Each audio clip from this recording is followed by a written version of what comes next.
High in the Andes, where the air is thin, the peaks seem to touch the sky, lies a story etched in stone and silence. This is a realm of breathtaking beauty and formidable challenges. Condors soar on thermal currents, their shadows sweep over jagged mountains. For centuries, these mountains have guarded the secrets of a remarkable civilization, a civilization that rose to astonishing heights.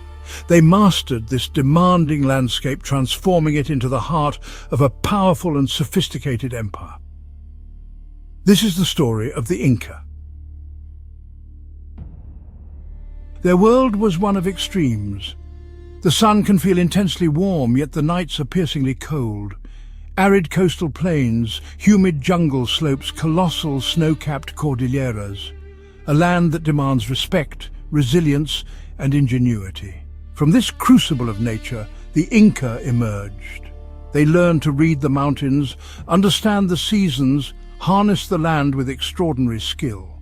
Not just conquest and kings, but a deep relationship between people and their environment. Imagine a windswept plateau, surrounded by ancient peaks. Whispers of the past, on the wind footsteps on ancient stone paths, the living murmur of Quechua in mountain communities today. We embark on a journey back in time. We will explore magnificent cities, walk incredible roads.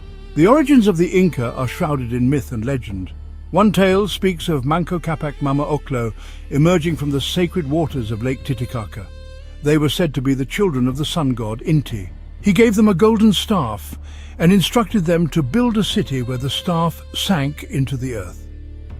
They travelled north in the fertile valley of Cusco. The staff vanished into the ground.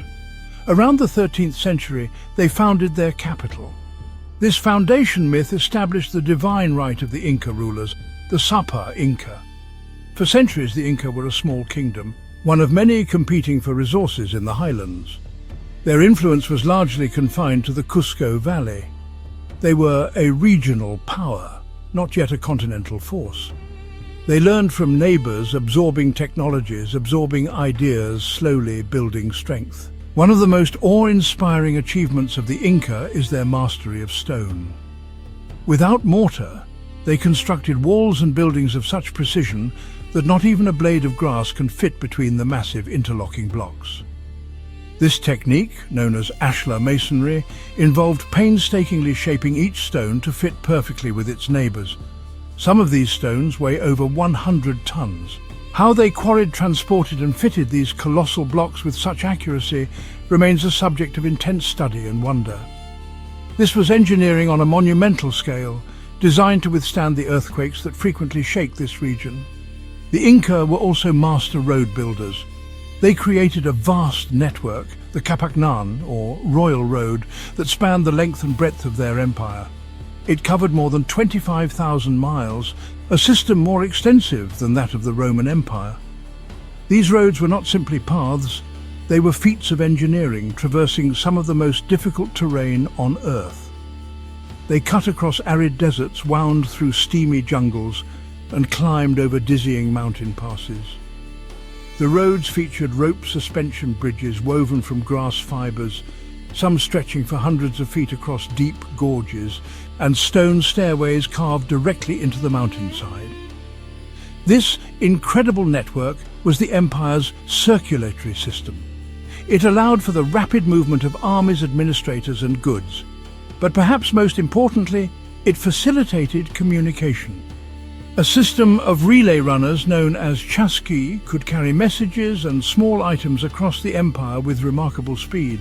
Hidden from the world for centuries, nestled high on a mountain ridge, the most famous icon of the Inca world, Machu Picchu.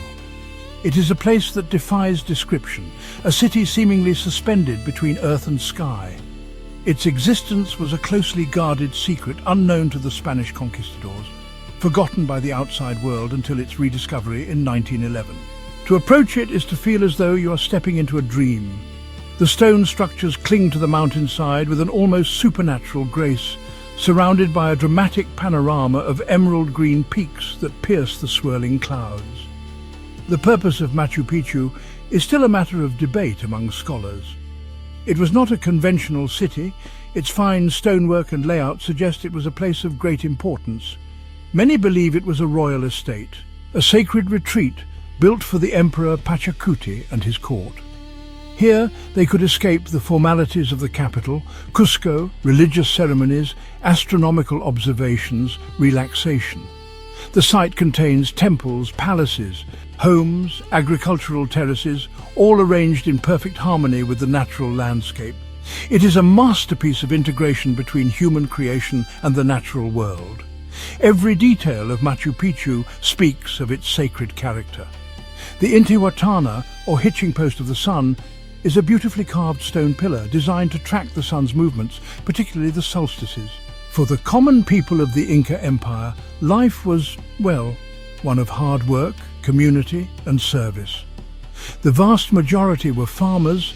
Their lives were dictated by the agricultural calendar. The fundamental unit of society was the Ailu, a community of related families working land together.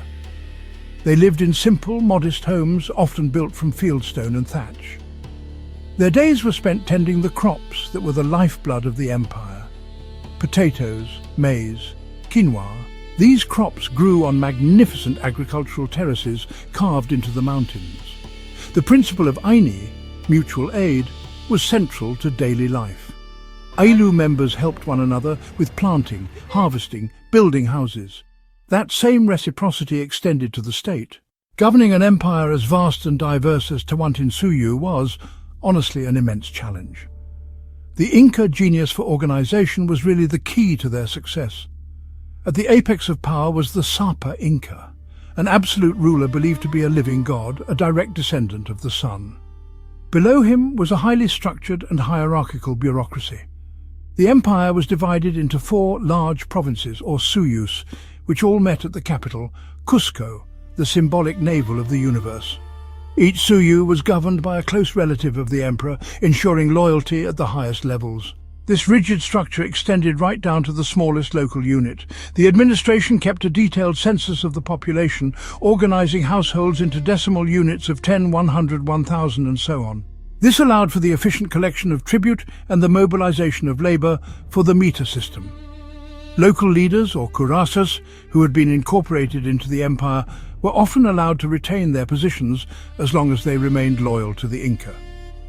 Their sons were frequently taken to Cusco to be educated in Inca ways, which was a clever strategy to ensure the long-term allegiance of conquered peoples. Perhaps the most enigmatic tool of Inca administration was the Quipu. Since they had no written language, the Inca developed this remarkable device for record-keeping. A quipu consists of a main cord from which numerous knotted strings of various colors hang.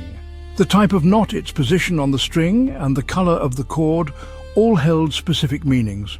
They were used to record census data, tribute obligations. The quipu was a sophisticated system of information storage, a three-dimensional language of knots. The masters of this system, the Quipuca Mayocs, were highly trained accountants who could create and interpret the knotted cords.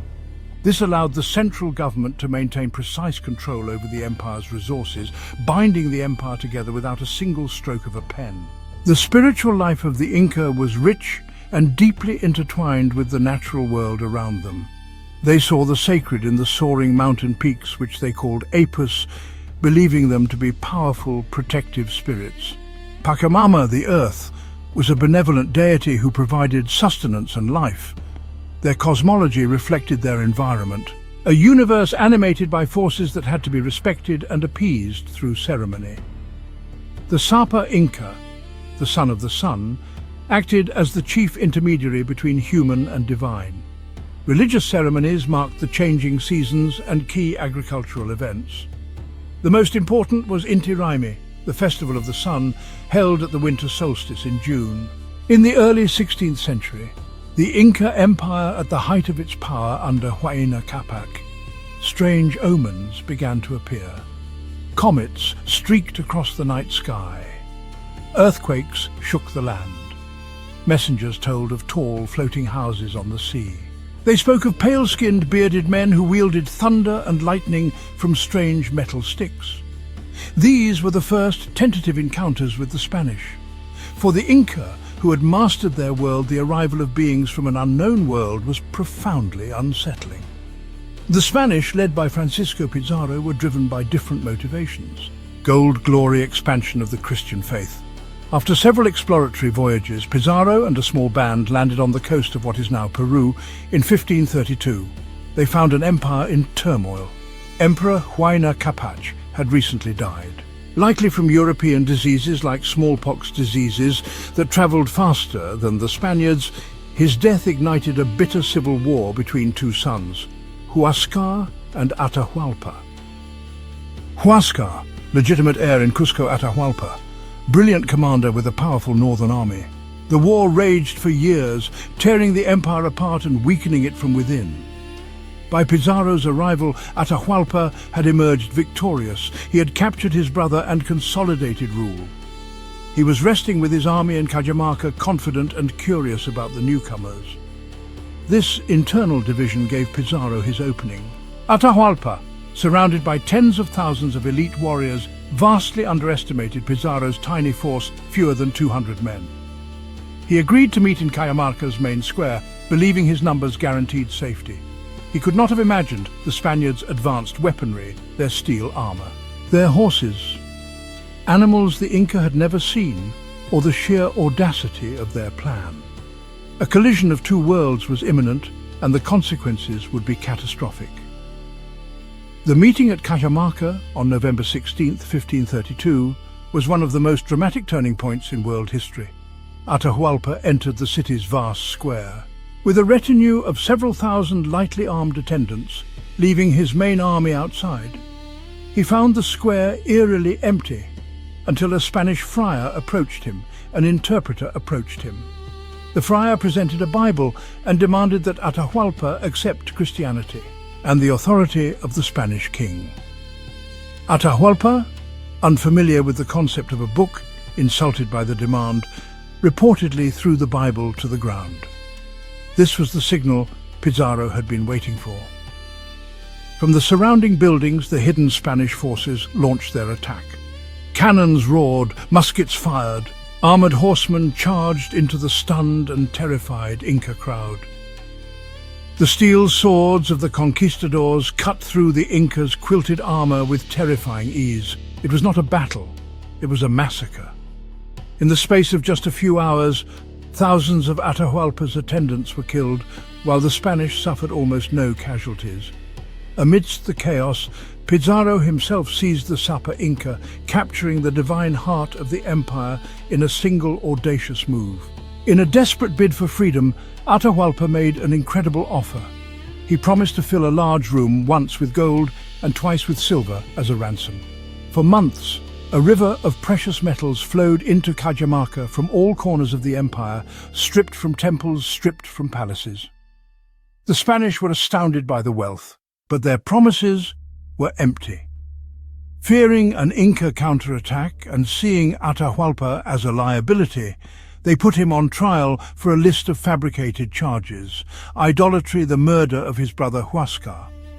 Despite the ransom being paid, Atahualpa was executed in July 1533. The death of the Sapa Inca sent a shockwave through the empire. The Inca state was a body and its head had been severed. Without their divine leader, the highly centralized system of governance began to collapse. The Spanish installed a puppet emperor and marched on the capital, Cusco, exploiting the internal divisions and forming alliances with local peoples who resented Inca rule. Brave acts of resistance, such as the rebellion led by Manco Inca, could not ultimately halt the Spanish advance, nor could they fight the invisible and even more deadly enemy, European diseases that decimated their population. The great empire of the sun had fallen into shadow. Though the Inca Empire as a political entity was destroyed, its spirit did not vanish. It endures today, a powerful echo in the stones of its cities and the hearts of its descendants. The Spanish conquerors tried to erase the Inca world, building their churches on the foundations of Inca temples and imposing their own language and religion. But they could not entirely succeed. In Cusco, one can still see the magnificent mortarless stonework of the Inca, forming the base of colonial-era buildings, a potent symbol of a culture that refuses to be completely buried. The legacy of the Inca is carried on by the Quechua-speaking people of the Andes, who number in the millions.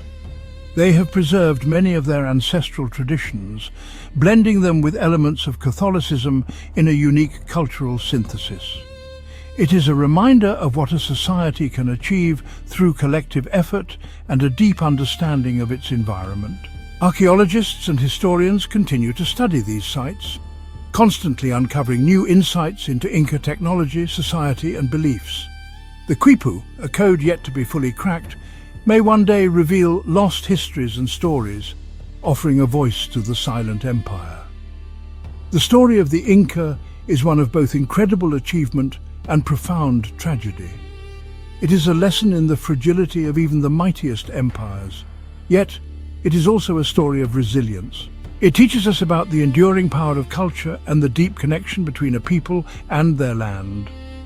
As we look upon the high peaks of the Andes, we are looking at the cradle of a civilization that, for a brilliant moment in time, created a world of order and beauty in one of the most challenging landscapes on Earth. Their empire may be lost, but their legacy is written in stone, and it will continue to inspire awe for generations to come.